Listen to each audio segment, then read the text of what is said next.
Saya malam ini akan membahas tentang Tri Akusala Mula Cita Opowe. Tri, 3, Akusala, A itu 3, Kusala itu baik atau skillful, Mula itu akar atau dasar, Cita itu pikiran. Ada 3 akar pikiran yang kurang begitu bermanfaat atau kurang begitu baik. Cek ya di dalam diri Anda masing-masing, tolong dicek. Yang pertama adalah loba. Loba ini serakah, greed, kemudian nafsu. Siapa yang sering kena dalam puasa dan dalam pengaruh loba? Pikirkan sendiri ya, dirasa-rasain sendiri. Yang kedua, itu adalah dosa atau dosa. Anger, hatred, dan itu ya, ill will. Jadi marah, suka ngamuk-ngamuk, terus kemudian ill will, niat buruk, dengki sama orang, kemudian juga dendam misalnya. Ketidaksukaan terhadap sesuatu, apapun itu, barang maupun orang. Dan yang ketiga adalah ignorance and fear, kebodohan, ketidaktahuan akan sesuatu, dan ketakutan. Nah itu menurut psikologi Buddhis itu ada 3 akar ini yang menjadi penyebab dari ketidaknyamanan atau ketidakbahagiaan kita dalam kehidupan sehari-hari. Dan itu adalah sumber dari kalau misalnya hatred itu bisa jadi sumber percekcokan atau pertengkaran, ya. Kalau apalagi loba itu greed, saya ingin lebih dan lebih dan lebih dan lebih. Yang terjadi adalah ketika saya mencapai sesuatu, pada satu saat saya akan bosan dan saya ingin once more and more and more, gitu ya. Tapi kalau saya ingin sesuatu tapi tidak tercapai, maka saya disappointed. Kita menjadi kecewa. Terus kemudian hatred ini yang masuk dalam ego itu adalah sumber pertengkaran antara diri kita sendiri. Kadang kita perang dengan diri kita sendiri. Pernah seperti itu? Perang dengan diri kita sendiri, perang dengan orang tua, dengan lingkungan, dengan pasangan, atau perang dengan ya masyarakat, dengan yang berseberangan dengan kita, termasuk perang antar negara juga karena hatred. Kemudian ignorance ini membuat kita nggak tahu apa yang sedang terjadi, apa yang terjadi dengan diri kita, dan ketakutan-ketakutan yang melanda. Itu 3 roots of unskillful mind di dalam diri kita. Nah, pada saat Anda meditasi tadi, kira-kira 3 ini keluar nggak? Apa yang lebih dominan muncul? Mental chattering, artinya pikiran kesana kemari, berarti dia resah. Ya, tidak bisa konsentrasi, berarti itu yang muncul mungkin ignorance. Atau discursive mind masuk ke situ. Siapa yang tadi mengingat-ingat sesuatu yang tidak mengenakan di masa lampau, mungkin hatrednya yang terpicu, atau lust, kemudian greed itu bisa muncul. Atau justru Anda akan mengatakan tidak semuanya Mas Bram. Kenapa? Ketika saya meditasi plok juga hilang semuanya. Itu ignorance namanya ya, ngantuk plus ignorance. Baik, sekarang saya ingin Anda sharing namanya, dari mana, terus kemudian pengalaman tadi ketika bermeditasi, apa kesulitannya apa. Silakan di-share, perkenalkan diri Anda. Tolong tunjuk jari lagi, tunjuk tangan lagi, angkat tangannya dari belakang dulu, nanti yang terakhir mbaknya yang di depan. Silakan. Duduknya yang enak aja ya, santai, nyantai-nyantai aja. Oke, yuk. Saya Resta, saya dari Kalasan sama. Oh. Kalau saya sedikit ada terbayang di kegiatan masa lalu saya. Oke. Terus setiap kali saya ingin fokus, biar mungkin itu aja yang saya rasakan tadi. Oke, ya. Selamat datang ya, Mbak Resta. Terus yang selanjutnya, yang baru. Perkenalkan, nama saya Reza. Tadi pada saat meditasi lebih banyak ke mind chattering sih. Pikiran cukup kemana-mana sebenarnya, dan saya kerasa itu lebih ke self awareness juga gitu. Apa itu? Satu apa? Sorry. Pikiran Anda lebih condong ke apa? eh, banyak hal gitu, sudah mulai dari mikirin masalah, pemecahan masalahnya gimana dan segala macam gitu. Tapi dicoba pikirinnya pelan-pelan gitu, nggak terburu-buru lah istilahnya gitu. Ada beberapa hal yang saya temuin tuh ketemu resolve-nya gitu tadi pas saya pikirkan secara pelan-pelan yang tidak terburu gitu. Itu sih pengalaman meditasi yang saya rasakan. Oke, bagus. Good to hear that, Mr. Reza. Ya, oke. Tadi siapa lagi yang? Oh ya, yang paling sudut Mas siapa sekarang? Nama saya Fauzi dari Condong Catur. Untuk pengalaman pertama meditasi saya, itu sih menurut saya masih belum fokus ya. Jadi memang pikiran saya juga kemana-mana, pikiran kerjaan dan lain-lain. Tapi somehow tuh jadi tenang. Tapi nanti timbul pikiran lagi seperti itu sih. Jadi mungkin saya ngerasa masih belum fokus, pikiran saya masih kemana-mana gitu. Dan dalam meditasi, pikiran yang kemana-mana itu bukan curse atau kutukan. Itu sebagai alat bantu kita untuk menumbuhkan kesadaran. Even ketika Anda merasa Anda nggak bisa fokus, ketika sometimes Anda tenang, tiba-tiba kemudian bergemuruh lagi, kemudian tenang, kemudian muncul pemikiran lagi, itu it's normal. That's the nature of our mind. Justru itu digunakan untuk menumbuhkan kesadaran dan pemahaman terhadap batin kita. Jadi it's okay. Selalu kalau orang datang pertama, saya nggak bisa konsentrasi, bener nggak? Saya susah sekali fokus. Emang itulah pikiran, the monkey mind. Pikiran seperti monyet emang. Tapi nanti kalau kita paham dan mengerti itu, dia akan subdued by itself. Pikiran itu akan tertaklukkan dengan dirinya sendiri, dengan pemahaman. Begitu. Jadi itu pengalamannya nggak masalah. Siap, makasih Pak. Ya, oke. Nama saya Bulan. Oke. Jadi pertama kali saya melakukan meditasi ini, pikiran saya mencak-mencak entah kemana. Jadi yang saya pikirkan itu masa lalu yang mungkin yang tidak mengenakan bagi saya. Ketika saya berada di situ, saya berusaha untuk melihat bagaimana peristiwa masa lalu itu. Tapi setelah itu malah loncat ke tempat lain lagi. Nggak tahu mengapa saya nggak bisa fokus. Sama jawaban saya kepada Mas yang barusan, bahwa itulah pikiran. Jadi kalau buah pikir muncul, itu sesuatu yang alami. Seperti suara muncul, suara apa? Kipas yang berputar, suara hujan, suara satwa. It's a natural things, it's not your responsibility. Itu bukan tanggung jawab Anda. Dia muncul aja. Buah pikir itu acak, kadang-kadang random ya. Saking banyaknya dan cepatnya pikiran bergerak. Suara juga itu dia muncul secara alami. It's not our responsibility that they arise in our mind, in our mindfulness, but in our consciousness. Tapi ingat, tugas kita adalah memahaminya tanpa respon suka, tidak suka, atau respon ngeblank gitu loh. Tadi kan ada 3 akarnya kan? Hatred, greed, and ignorance. Sudah dalam kehidupan kita sehari-hari, kita itu dipermainkan oleh 3 hal ini loh. The 3 poisons of mind itu tadi. Kalau kita nggak sirik sama orang, ya kan, kita pasti nafsuin orang atau ingin mencapai sesuatu dalam hidup. Itu kita nggak tahu apa-apa tentang hidup kita. Saya itu mau ngapain? Seperti Mas Firdaus tadi loh. Aku itu tujuan hidupku mau ngapain? Visi misiku apa? Itu pasti permainannya di 3 hal itu dengan segala variasinya dalam hidup kita.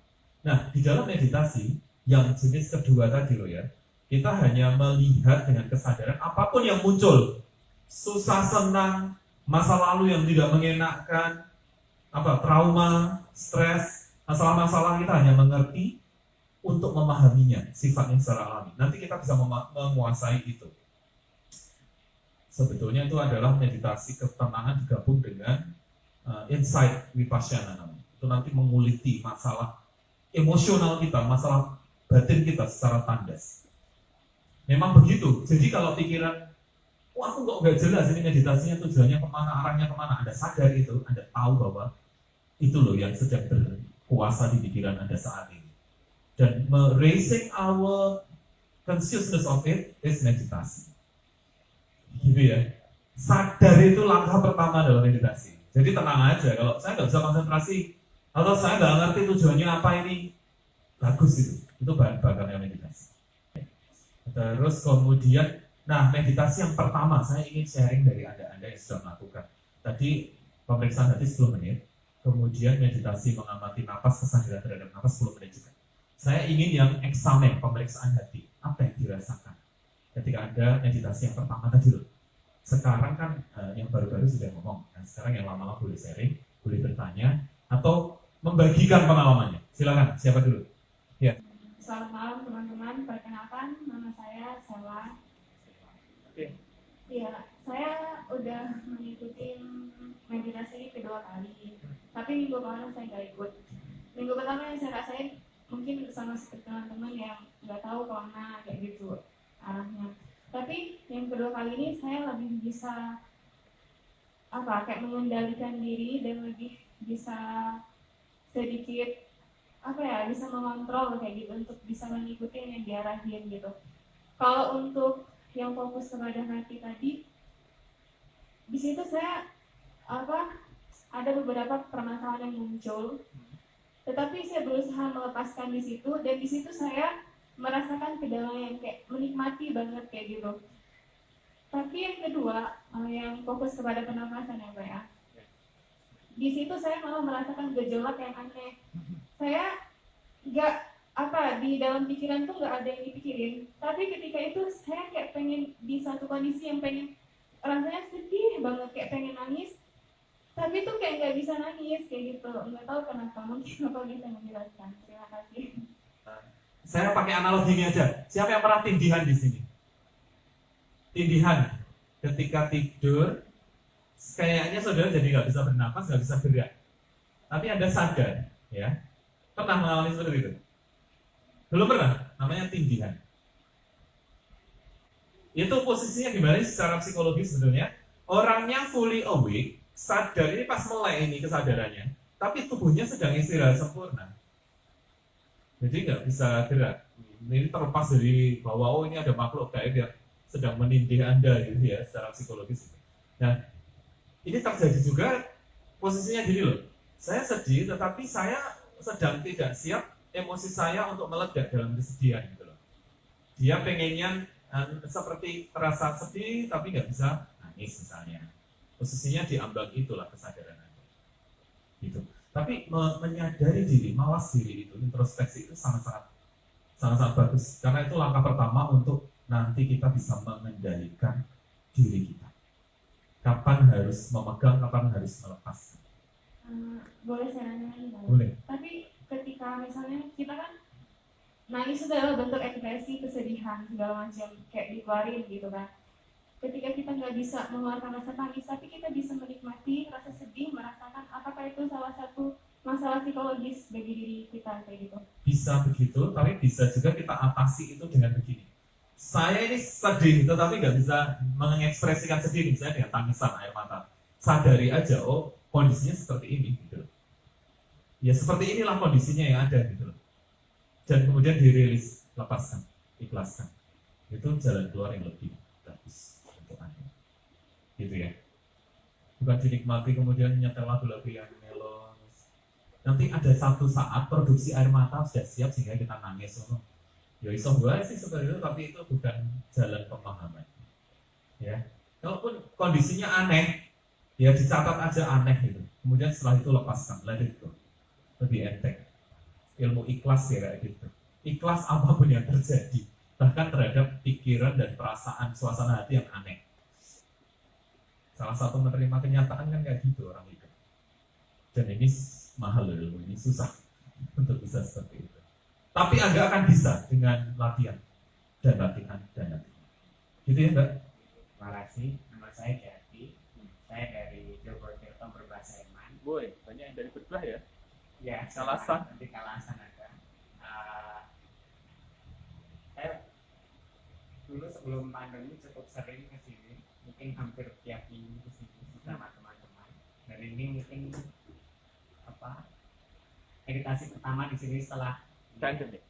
Oke. Memang aku biasanya memang berlatih meditasi di rumah sendiri, tapi nggak lama, paling 5 sampai 10 menit. Dan ini meditasi yang lama setelah selesai. Kan biasanya lama cuma di sini gitu. Kalau di rumah cuma 5 sampai 10 menit. Karena dan memang di organisasi, di tempat pekerjaan pun kami sebelum ada kegiatan membudayakan untuk stopping, untuk berhenti di tubuh dan di pikiran, tapi dengan mata yang terbuka, hanya untuk menyadari kesadaran, kemudian check in untuk mengatakan apa yang sedang terjadi pada diri kita, diomongkan, dan kita bisa sadar pada kondisi kita dan orang lain bisa tahu, sehingga bisa jaga diri dan jaga teman. Sampai sekarang aku masih berlatih seperti itu.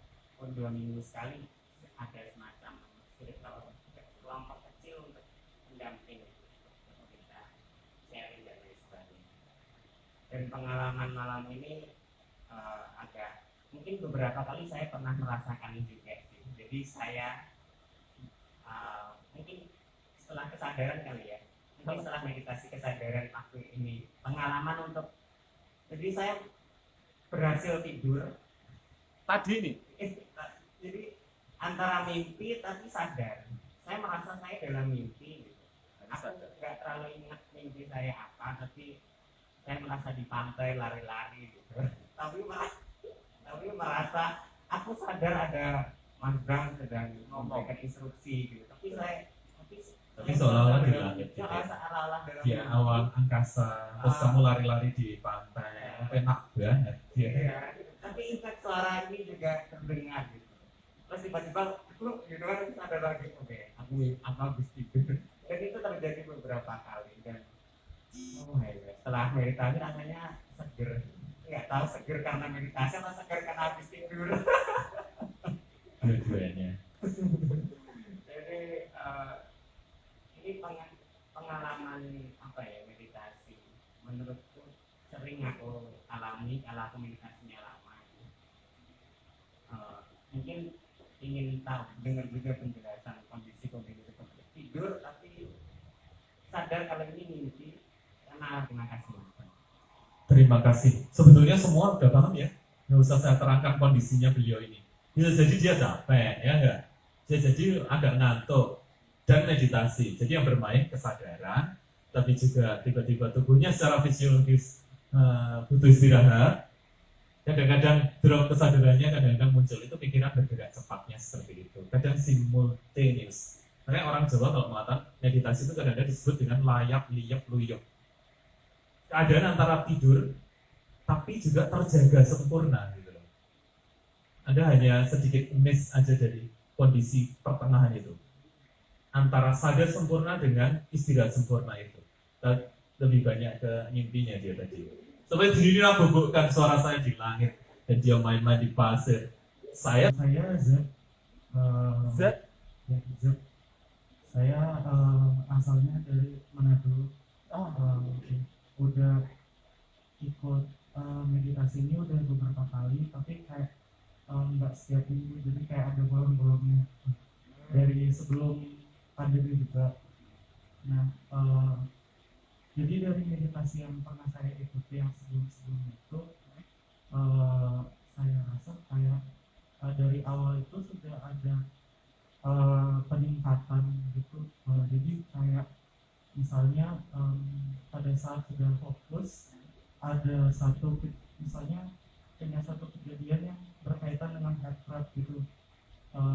Awalnya tuh kayak ngerasanya tuh kayak mencak gitu, tapi kayak dari kemarin itu katanya kan cukup disadari saja, jangan terlalu terbawa dengan itu. Dan saya rasa kayak sudah cukup, maksudnya saya menyadari dan menemukan kayak damai gitu setelah itu. Tapi untuk meditasi yang tadi, terutama yang sesi pertama ya, yang melihat dalam hati sendiri, nah itu tuh seperti itu. Pertamanya kayak saya fokus untuk relax dari ujung kepala sampai ujung kaki, terus kayak seperti tadi. Terus tapi tiba-tiba ada teringat ada satu ya masalah gitu, dan itu berkaitan antara ignorance sama last, hanya menyadarinya saja. Tapi masalahnya di situ saya tetap kepikiran gitu. Jadi kayak kalau saya condong ke satu sisi itu bakal jadi last, tapi di satu sisi itu bakal jadi ignorance. Jadi kayak di sesi pertama itu saya jadi kurang gimana ya, saya mencoba hanya menyadarinya saja tapi susah seperti itu, kayak apa itu menjadi kemunduran meditasi saya gitu. Untuk sesi yang kedua sebenarnya sudah bisa fokus sih, tapi kayak agak terbayang untuk sesi pertamanya tadi juga. Mungkin Anda menganggapnya dari perasaan nyaman atau kurang nyaman. Meditasi itu bukan hanya masalah rasa loh, tapi masalah pemahaman dan kesadaran. Jadi kemarin nyaman sekali, sekarang kacau misalnya, besok nyaman lagi, nggak apa-apa, biarin aja.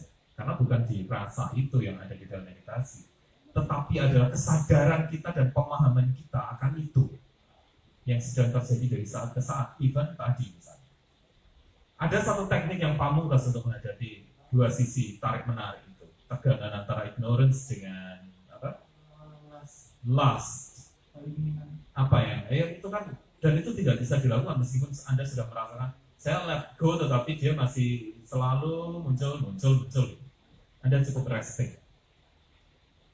Tahu nggak? Ngaso ya dalam bahasa Jawa, tahu nggak?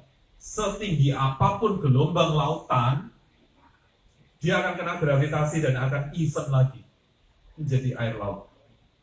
Sekacau apapun pikiran dan perasaan kita, kalau kita lihat dan resting, istirahat aja. Karena hakikatnya gelombang pun adalah air. Buih-buih pikiran itu loh.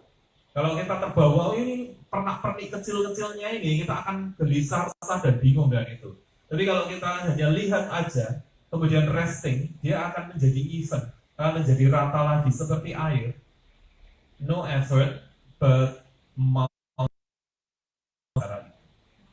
great benefit. Jadi kita ya udah let go aja, ya sudahlah.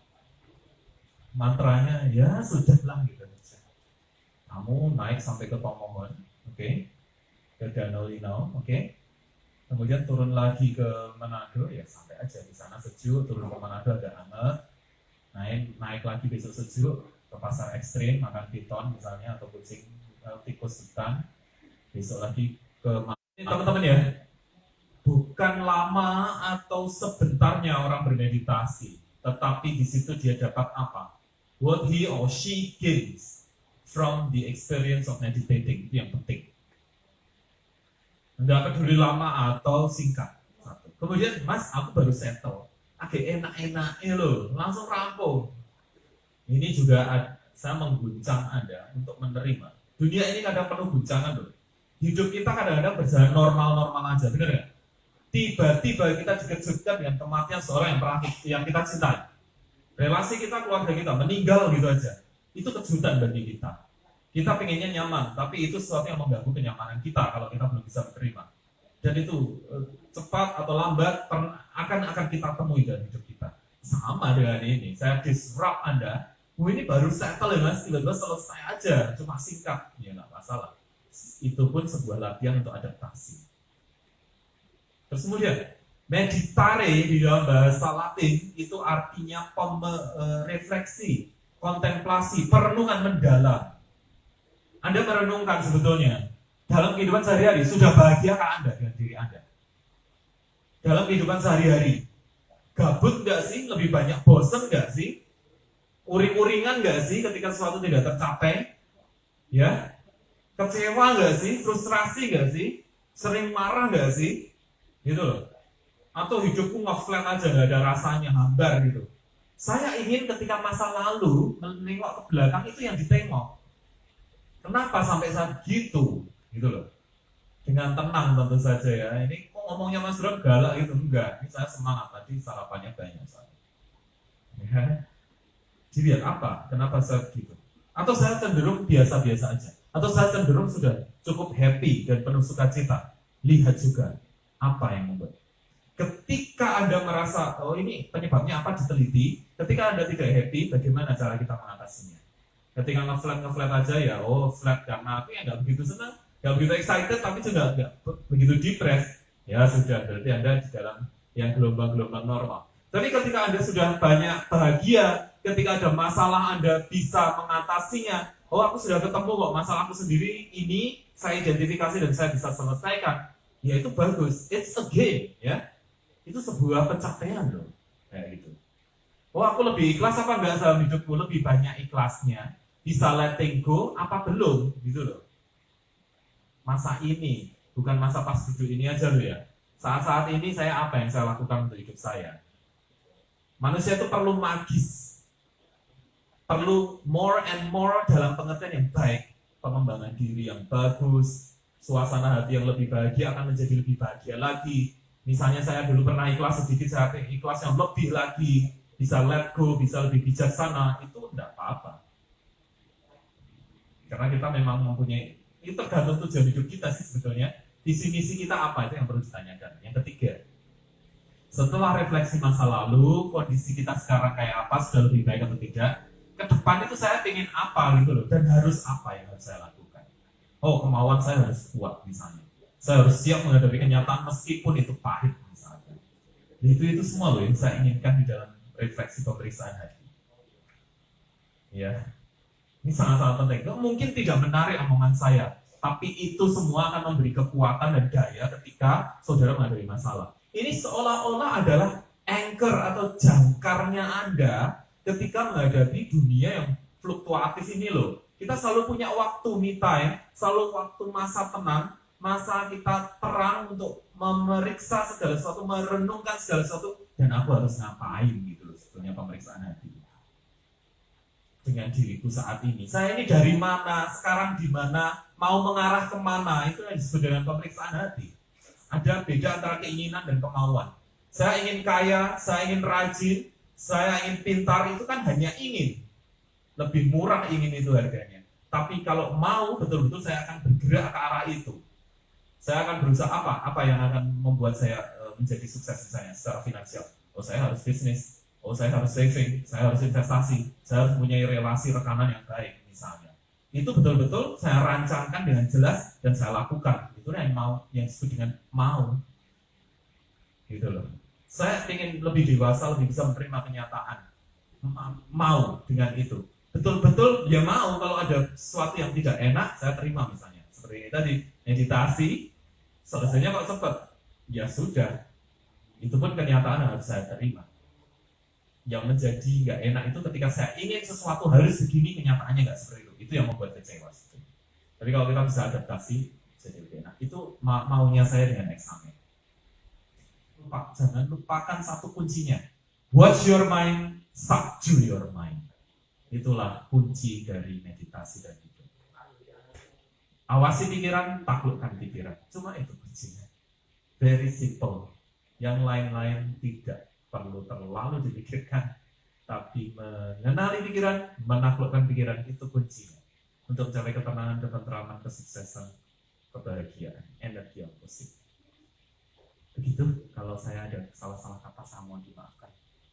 Selalu sehat dan saudara sukses, bahagia, banyak rezeki yang Anda inginkan sampai semua. Terima kasih. Selamat malam.